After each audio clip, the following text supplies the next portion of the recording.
उनका प्रश्न ये है कि सनातन संस्कृत सभ्यता और षोडश संस्कारों के कर्म कांड की वैज्ञानिक प्रमाण के साथ सटीक अवधारणा की प्रचार प्रसार की जो ज्ञान कुंजिका की कोई पुस्तिका ऐसी नहीं है, क्या सिर्फ सार्थक मंच ही है उसका माध्यम, कि जो स्कूल व कॉलेज में सामाजिक संस्थाओं में प्रश्नोत्तरी होती है तो उससे जो है रूढ़िवादिता को दुष्प्रचार पे अंकुश लगाने का काम करे? तो इसके बारे में थोड़ा विस्तार से जानना चाहते हैं। देखिए, मैं ये मानता हूं कि जो इसके स्कॉलर हैं, जो खासतौर से इसके एक्सपर्ट्स हैं, वो जहां जहां भी हैं, मुझे लगता है कि शायद आधुनिक युग की जितनी भी चीजें हैं, या तो उसका उनको जानकारी नहीं है, या वो इतने नेपथ्य में चले गए हैं कि जो बात आपने पूछी है कि सनातन के बारे में जो रूढ़िवादिता है, जो अंधविश्वास है, जैसे मैंने अपनी एक बात में ये कहा कि हमारे यहां धर्म की परिभाषा, सनातन की परिभाषा को एक वर्ग ने अपनी सुविधा के लिए डिफाइन कर दी, और मैंने कहा कि उसमें तत्कालिक फायदा तो हुआ, लेकिन एक लार्जर नुकसान हुआ। जैसे एक छोटी सी बात है, देखिए, मैंने पहले कहा कि मैं कोई सनातन का प्रख्यात पंडित नहीं हूं। मैं आज की जनरेशन को जितनी बात मैं समझाना चाहता हूं उतनी कन्वे करने में मैं समझता हूं कि मैं समर्थ हूं। अब सूरज की हम पूजा करते हैं, ये शब्द पूजा जो है जैसी आता है उससे लगता है कि कोई मंत्र है, कोई प्रसाद है, कोई पान जल चढ़ाना है। तो जैसे हम सूरज को थैंक्स कहते हैं, उस थैंक्स को हम हाथ जोड़ के अपना सर नीचे कर लेते हैं। हम आज पता चला, आप सब लोग हैं, 1948 में नासा बना, जो अमेरिका की वैज्ञानिक, जो उनकी लेबोरेटरी। नासा के आने के बाद से हम बहुत सारी चीजों की जानकारी प्राप्त कर रहे हैं। हमें बताया गया कि नासा ने बता दिया है कि देखिए साहब, वो राम सेतु है नीचे। तो नासा को पता चला, बाद में बना, तो हमारी राम सेतु तो पहले से था, हमने नहीं देखा, तो ये हमारी गलती है, या हमने उस बातों को पोंगा पंडित तरीके से, क्योंकि कम्युनिकेशन एक स्किल है।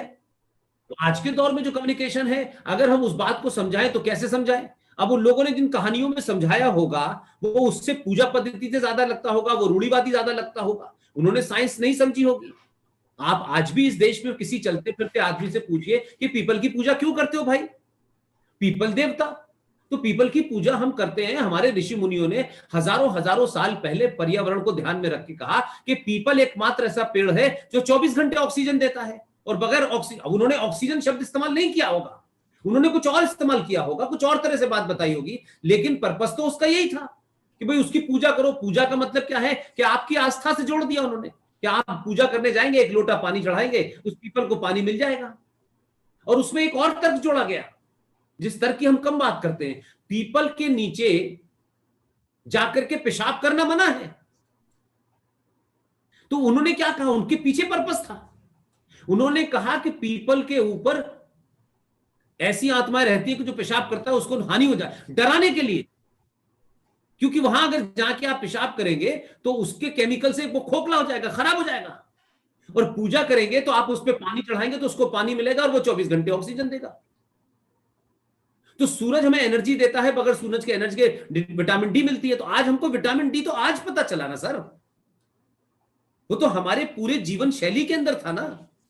तो मैं ये मानता हूं कि जो बात आप कह रहे हैं इस पे मंथन होना चाहिए। इसीलिए मैंने कहा कि जो बनारस का जो जो रोल होना चाहिए, जो वहां के प्रख्यात पंडित जो हैं, जो इसके जानकार हैं, हमें नई पीढ़ी को कंप्यूटर युग में, मोबाइल युग में, लैपटॉप युग में उन चीजों का जवाब मिल रहा है। आज आप ढूंढिए तो छोटी छोटी चीजों का जवाब मिल जाता है, लेकिन इसका कंपाइलेशन होना चाहिए और जगह जगह इन पे चर्चा होनी चाहिए कि सनातन शुद्ध साइंस है और कुछ है ही नहीं, शुद्ध साइंस है और आप उस साइंस के हिसाब से जीते हैं। लेकिन जाने अनजाने में आपको पता नहीं होता, लेकिन आप जीते हैं।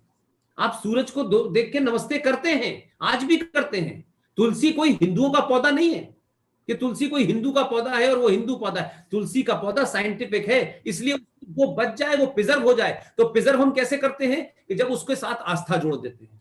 आज भी देखिए, चाहे बनारस की गलियां हो, चाहे उत्तर प्रदेश की गलियां हो, चाहे दिल्ली की गलियां हो, आपने देखा होगा कि लोग फुटपाथ पे जो दीवार बनी होती है वहां अक्सर पेशाब करते हैं।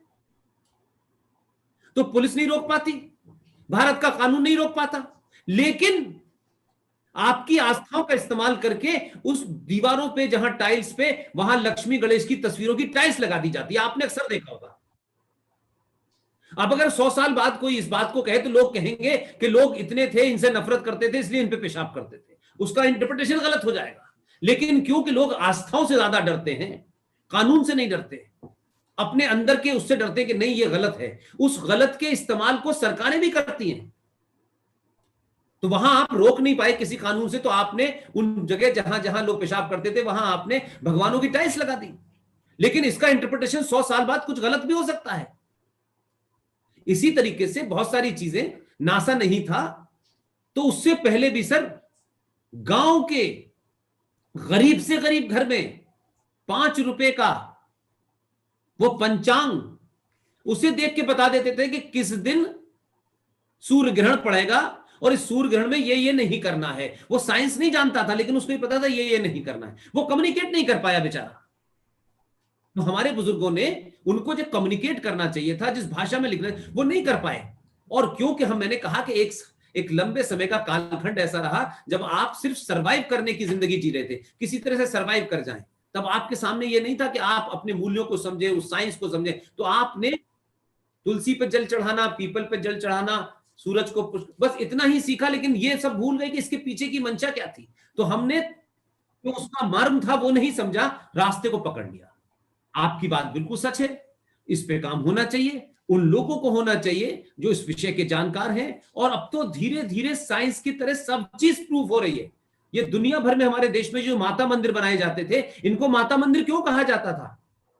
ये तो आरसीन सिंह साहब ने अपनी पूरी रिसर्च में कह दिया। माता मंदिर सिर्फ इसलिए कहा जाता था कि उन माताओं में ये जो चेचक थी उसे माता कहा जाता था। एक जमाने माता निकल आई है, वो पुजारी अपने उस दौर की क्या चीजें थी उससे उसका इलाज कर देता था, इसलिए उन मंदिरों को माता मंदिर कहा जाता था।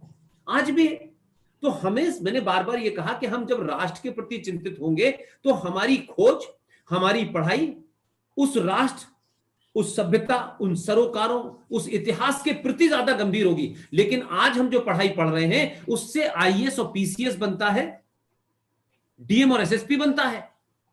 और डीएम एसएसपी रिटायर होने से पहले किसी पार्टी के, किसी राजनीतिक दल के, किसी सरकार की चाटुकारिता करके रिटायरमेंट के बाद फिर उनको एक पार्किंग चाहिए, बस इतना ही होता है। वो पढ़ाई एक इंडिविजुअल के लिए है जिसमें उसका भौतिक विकास होता है। लेकिन मैं कह रहा हूं कि अगर इस तरफ आना शुरू करेंगे हम, तो हमारे यहां बताया जाएगा कि हम कौन थे, कैसे थे और क्या होता था उस जमाने, कैसे लोगों की बीमारी ठीक होती थी, कैसे हमारे यहां सिस्टम है। इसीलिए 1835 के अंदर अगर आप जाएं तो मैकाले की जो स्पीच है, जो उसने इंग्लैंड की पार्लियामेंट में दी है, उस मैकाले की स्पीच को पढ़े। उसने कहा कि भारत में कोई भूखा, कोई लावारिस, कोई गरीब नहीं है, क्योंकि वहां जो गुरुकुल का जो सिस्टम है वो किसी को गरीब नहीं रहने देता, किसी को लावारिस नहीं रहने देता। लेकिन मेरे और आपके दौर में क्या हो रहा है कि हम में से 99% लोग ये नहीं जानते कि ये कॉन्वेंट किसे कहते हैं। हम कॉन्वेंट शब्द का मतलब नहीं पता सर। और गली गली में स्कूल खुल रहा है, सरस्वती कॉन्वेंट स्कूल। इंग्लैंड में जो उस समय वेस्ट में प्रथा थी, उनके यहां शादी कोई इंस्टीट्यूशन नहीं था। Marriage was not an institution. वो शादी को कोई कंसेप्ट नहीं था। वो ये कहते थे महिला और पुरुष का मिलना एक परम सुख का प्राप्त करना है, इसमें होने वाली संतान उस सुख को खत्म करती है, लिहाजा इसको पैदा नहीं करना है। और अगर कोई पैदा हो जाता था तो उस पैदा हुए बच्चे, क्योंकि परम सुख के आनंद में वो कोई बच्चा अगर पैदा हो गया है, उस बच्चे को ले जाकर के एक बिल्डिंग होती थी उसके बाहर छोड़ के आते थे। और उस बिल्डिंग को ही कॉन्वेंट कहा जाता था, जहां लावारिस, अनाथ, हम उसे कह सकते हैं, उनको ना लावारिस कहते थे वो, ना अनाथ कहते थे। ऐसे बच्चों को वो कॉन्वेंट में रखे जाते थे। सरकार उन्हें पैसा देती थी और सरकार उन्हें पालती थी। ना उनका बाप का पता था ना मां का पता था, उसे कॉन्वेंट कहते थे। जिसे आज हमारी गली गली, मोहल्ले मोहल्ले कॉन्वेंट स्कूल बनाया जा रहा है। तो कुछ कुछ चीजें तो इतिहास की हैं, लेकिन जो आपने सनातन पे कही है बात, मैं इस बात के पीछे बार बार ढूंढता हूं लोगों को। मेरी तो इत्तेफाक से ऐसी जगह पढ़ाई हुई है कि जहां मैंने अजान दी है, नमाज पढ़ाई है, कुरान पढ़ा है, कलमा पढ़ा है। मैं तो दिन भर यही करता था, अलीगढ़ मुस्लिम विश्वविद्यालय की मेरी पैदाइश है। लिहाजा आप तो, मैं सनातन में बोलता भी तो लोगों को लगता है मैं पता नहीं कैसे बोल रहा हूं, बट मैं उतनी ही बात कहना चाहता हूं जो साइंटिफिकली मुझे पता है। इसलिए 5 रुपए के पंचांग वाले गांव के उस गरीब को पता होता था कि सूर्य ग्रहण किस दिन पड़ने वाला है। आज हमारे यहां नासा बताता है। ये नासा तो कल की चीज है भाई। तो ये खोज उन ऋषि मुनियों को, मठकों को करनी चाहिए, साधु संतों को करनी चाहिए, जो अपना समय राजनीति में टिकट लेने में लगाते हैं। सन्यासी हैं और टिकट लेंगे। कोई गोल्डन बाबा है, कोई कंप्यूटर बाबा है। अरे भाई, तुम जब बाबा बने हो तो बाबा का काम करो भैया। बाबा भी रहोगे और पार्लियामेंट में भी जाना, अरे क्यों जा रहे हो भाई? उसको काम किसी और का है। पार्लियामेंट में जाने के लिए शातिर दिमाग, एक दूसरी सोच, कब किसको क्या करना है वो अलग सोच है। लेकिन हमारे यहां हर काम हर आदमी करना चाहता है, तो ये नहीं है। इसलिए काम बटा हुआ है, और उसी काम बटे होने पे हमने उसे जाति में कन्वर्ट कर दिया। काम बटा हुआ है, ये पत्रकार है, ये इसका काम करेगा, ये इंजीनियर है, इसका काम करेगा, ये काम। अब ये आदमी दलित हो गया, ये आदमी यादव हो गया, वो ठाकुर हो गया, वो ब्राह्मण हो गया। एक अजीब, हम अपने अपनी पहचान को ही भूल गए, इसलिए आज कंफ्यूज है।